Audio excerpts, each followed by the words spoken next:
Avant-propos. Je suis l'auteur de cette histoire et de plein d'autres à venir. Si vous aimez, n'hésitez pas à mettre un pouce et à partager pour aider la chaîne à grandir. Vos commentaires sont aussi les bienvenus. N'hésitez pas aussi à aller écouter les autres histoires déjà disponibles et à vous abonner à ma chaîne naissante pour la faire grandir. Merci d'avance et bonne écoute. L'horloge magique de Noël. Dans un de ces petits villages des Alpes, ressemblant à une carte postale, comme celle qu'on s'envoie en famille à l'occasion des fêtes de Noël, chaque année, le 25 décembre à minuit précise, une belle et grande horloge apparaissait mystérieusement au milieu de la place principale. De mémoire de villageois, on ne savait plus quand cela avait commencé, mais les habitants s'étaient habitués à cette présence annuelle, mais éphémère, et gardaient jalousement leur secret, car chacun était sommé de jurer sur la Bible de n'en jamais parler à quiconque n'était pas du village. Ils avaient nommé cet événement d'un terme énigmatique que seul celui qui habitait ici comprenait. La venue. Alors, chaque année, tous attendaient impatiemment la venue, c'est-à-dire le passage de l'horloge magique de Noël. L'objet avait pour particularité de détenir le pouvoir de remonter le temps et faire de cette nuit un moment enchanteur. La personne qui formulait le vœu avait la possibilité de revivre un épisode du passé qui avait compté pour elle, ou bien de faire revoir un beau passage de sa vie à quelqu'un de cher à son cœur. Tous les habitants du village, après une année leur ayant apporté son lot de joie, de mauvaises nouvelles ou de tristesse, étaient conviés à venir formuler un souhait auprès de l'horloge magique, jusqu'avant minuit le 25 décembre. Après cette heure, cela n'était plus possible, l'horloge disparaissant à nouveau pour une année supplémentaire, et nul ne savait où elle allait. Peut-être réapparaissait-elle sur un autre plan, dans une autre dimension, où le 25 décembre venait à peine de commencer, et offrait l'opportunité à d'autres êtres doués d'intelligence et méritants de faire à leur tour ce vœu merveilleux. La formulation du souhait était soumise à une condition cardinale qui était aussi la deuxième, la première étant révélée plus tard. Le souhait devait être, si possible, totalement désintéressé et destiné à apporter du bonheur aux autres plutôt qu'à soi-même. Le héros de notre histoire s'appelle Max. Le jeune garçon n'avait pas encore atteint l'âge de la majorité et n'avait par conséquent pas le droit de se présenter devant l'horloge magique. En effet, on estimait que les enfants trop jeunes ne devaient pas être autorisés à utiliser cette magie, car leur geste eût pu avoir des conséquences désastreuses, et pas seulement pour le village. Car jouer avec le passé, si fait de façon irréfléchie, pouvait entraîner le chaos. Aussi, seules les personnes, à partir de 16 ans, se voyaient accorder le privilège d'avoir recours à la magie de l'horloge. C'était la première règle. Max, comme tous les enfants du village, avait découvert l'existence de cette horloge grâce au récit de son grand-père, car telle le voulait la coutume. Chaque ancien devait expliquer aux jeunes pousses de la famille la venue et leur faire comprendre l'immense responsabilité que ce pouvoir conférait, jusqu'à ce qu'elles fussent en âge de l'utiliser. Max était un petit garçon espiègle et impératif à toute discipline. Il était élevé par ses grands-parents, car malheureusement, il avait perdu son père et sa maman lors d'un terrible accident d'automobile. À l'époque, le petit n'avait que 6 ans, mais il ressentait toujours depuis lors un terrible manque. Max ne comprenait pas pourquoi il ne pouvait lui aussi faire appel à la magie de l'objet de passage, d'autant plus que dans quelques jours, il aurait atteint lui aussi l'âge de la majorité. Alors, à quelques poignées d'heures près, il ne voyait pas où était le problème. Le 25 décembre, bravant l'interdiction, Max se glissa discrètement sur la place durant un moment creux où personne ne s'y trouvait. Il se présenta devant l'horloge et exprima son souhait. Le garçon tenait ardemment à revoir son papa et sa maman plus que tout. Il enfreignit pour cela la deuxième règle, ne pas faire de vœux intéressés. Son souhait fut accompli, et il fut projeté instantanément dans le passé de ses parents. Mais par inexpérience ou bêtise, ou les deux, il avait mal formulé sa demande, et il se retrouva dans une période de temps antérieure à la rencontre de ses parents. Une succession de maladresses fit ensuite qu'il empêcha cette réunion des deux personnes qui lui avaient donné la vie. Quand cela se produisit, Max fut aussitôt ramené dans le présent, mais le mal était fait. Il se retrouvait désormais devant l'horloge qui pulsait frénétiquement comme animé d'une respiration, tel un être vivant. Il constata que l'horloge avait perdu de son éclat. Par sa faute, pensa-t-il. À cause de son étourderie, et pour avoir transgressé les règles, son désir de retrouver ce qui n'était malheureusement plus, il avait créé un paradoxe temporel. Son grand-père l'avait vaguement entretenu de ce concept, un soir au coin du feu. Mais il avait écouté distraitement, ses pensées l'ayant amené vers d'autres sujets que celui de l'horloge. Le paradoxe temporel consistait en la coexistence de deux événements qui s'excluent l'un l'autre. Et c'était très grave, bien plus même que Max n'aurait pu l'imaginer. Ses parents ne s'étaient jamais rencontrés, et pourtant, lui, il était bien là. Max quitta la place et l'horloge, avant que quelqu'un ne découvre qu'il l'avait utilisée, en dépit de l'interdiction faite à un non-majeur. Par chance, l'endroit était encore vide, et ce qui était normal, puisqu'il était revenu à l'instant même où il avait embarqué pour le passé. Puis Max commença à ressentir les premiers effets. Cela se manifesta comme un engourdissement dans sa main droite. Au début, il n'y prêta pas attention, imaginant que cela était un effet secondaire dû au voyage temporel, jusqu'à ce qu'il jette un œil à sa main. Il se rendit compte que son pouce et index étaient devenus translucides. On pouvait y voir à travers. Quel était donc ce maléfice, s'inquiéta-t-il. Plus aucune sensation dans ses deux doigts. Pris de panique, il se mit à courir comme s'il avait vu le diable ou un de ces séides cornus. Puis il s'arrêta, le souffle coupé, et prit quelques secondes pour reprendre sa respiration, ses esprits, et réfléchir. Il regarda à nouveau sa main et constata avec effroi que 3 de ses doigts étaient maintenant gagnés par ce mal étrange. Sa panique redoubla. Soudain, il éprouva une sensation de faiblesse, comme si une baignoire se vidait.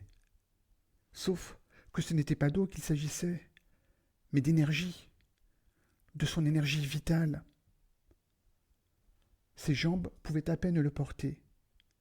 Sa panique franchit un palier supplémentaire. Mais qu'avait-il fait? Le jeune garçon comprit la raison de ce qui était en train de lui arriver.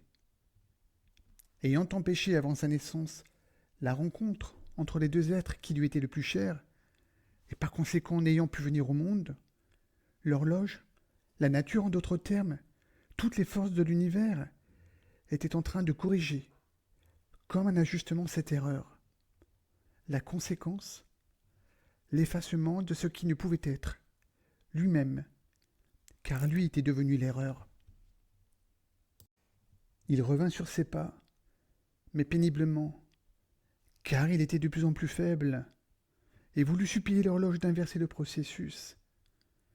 Mais de retour sur la place, un attroupement se tenait devant l'objet magique qui semblait inerte, éteint, mort, devant l'incompréhension des villageois effondrés qui ne pouvaient plus formuler leurs vœux. C'est à ce moment qu'un vacarme inimaginable se fit entendre, comme un bruit de fin du monde. Puis un vent d'une violence inouïe se leva. Les éléments se déchaînaient.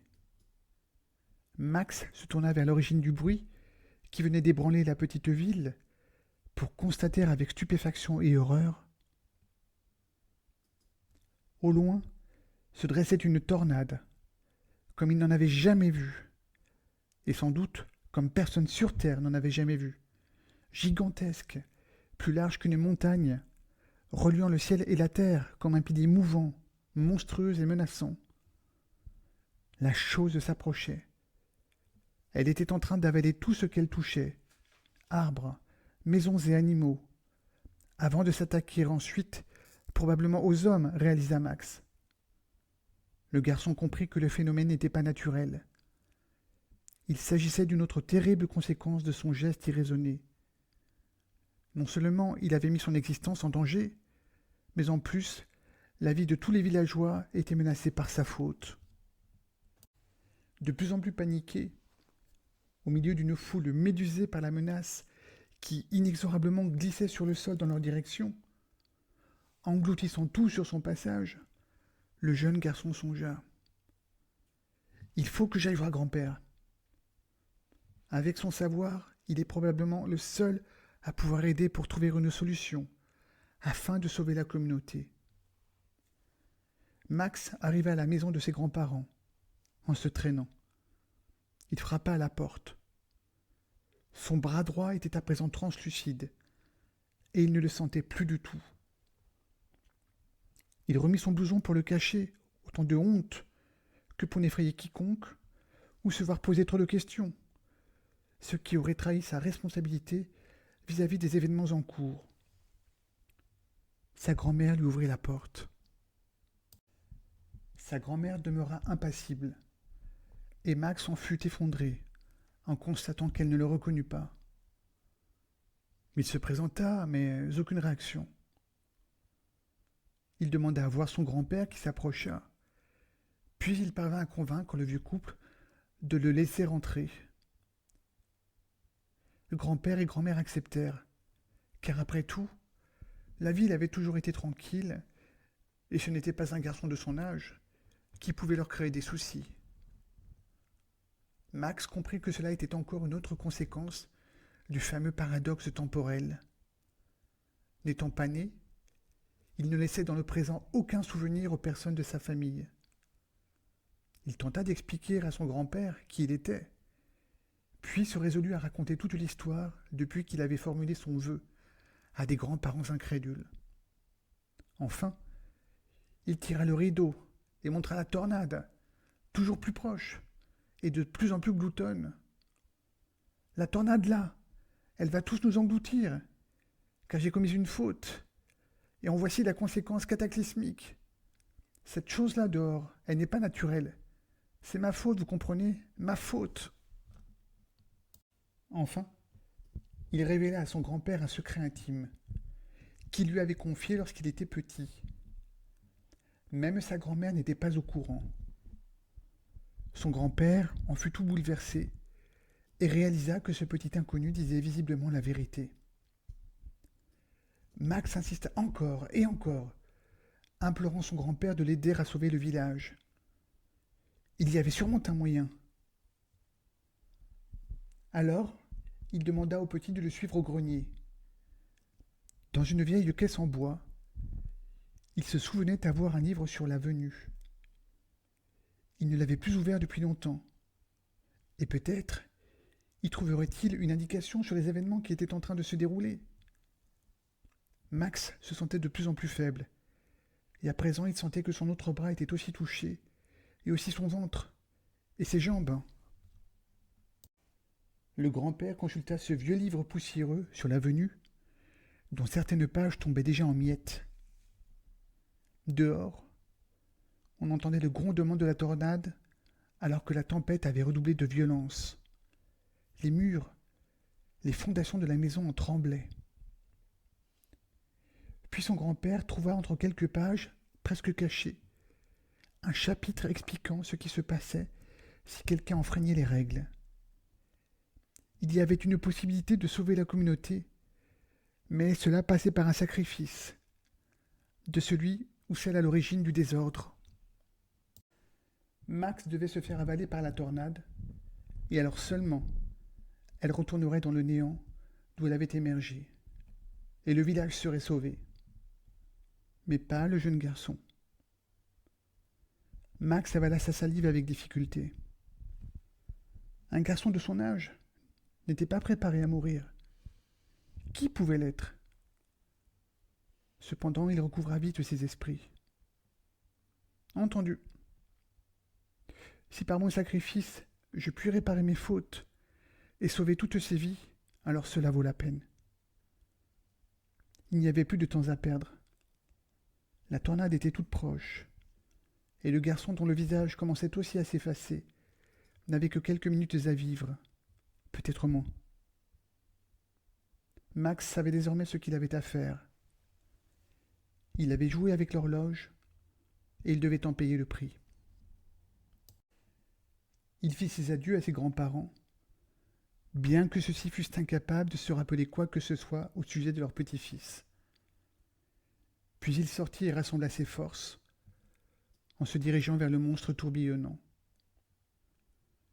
Il dut lutter contre les vents qui se déchaînaient, comme pour l'empêcher d'accomplir son destin final. Mais dans un dernier effort surhumain, et usant les ultimes forces qui lui restaient, il fit face à la tornade dont il ne parvenait à voir les bords à cause de sa taille démesurée, et se laissa avaler. Puis plus rien.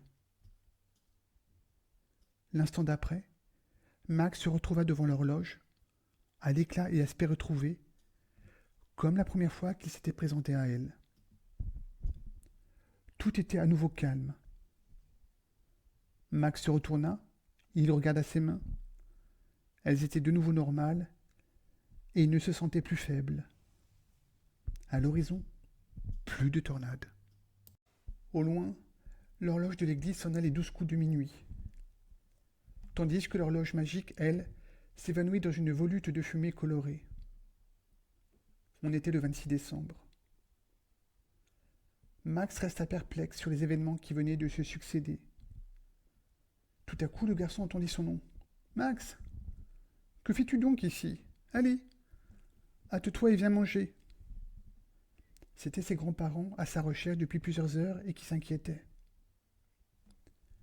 Le garçon comprit que son sacrifice avait permis de sauver tous les siens, mais qu'en plus, par la bravoure de son geste, l'horloge lui avait redonné une seconde chance. À moins qu'une partie de la légende ne soit fausse, et que le sacrifié soit systématiquement pardonné et sauvé, pensa-t-il. L'horloge, ou ceux qui la contrôlaient dans les coulisses, avaient restauré tout l'ordre, exactement comme avant que Max ne fasse son saut temporel. À la suite de cette expérience, qui avait fait mûrir le garçon instantanément, plus jamais Max n'enfreignit les règles de l'horloge magique. Chaque année, il se présenta à elle et formula un vœu, non pour lui, mais pour les personnes qu'il aimait et à qui il apporta du bonheur. De plus, il s'investit corps et âme dans l'éducation des enfants, afin de leur apprendre à utiliser plus tard, de manière raisonnée et raisonnable, leurs vœux auprès de l'horloge qui continua d'apparaître pour la journée du 25 décembre, année après année.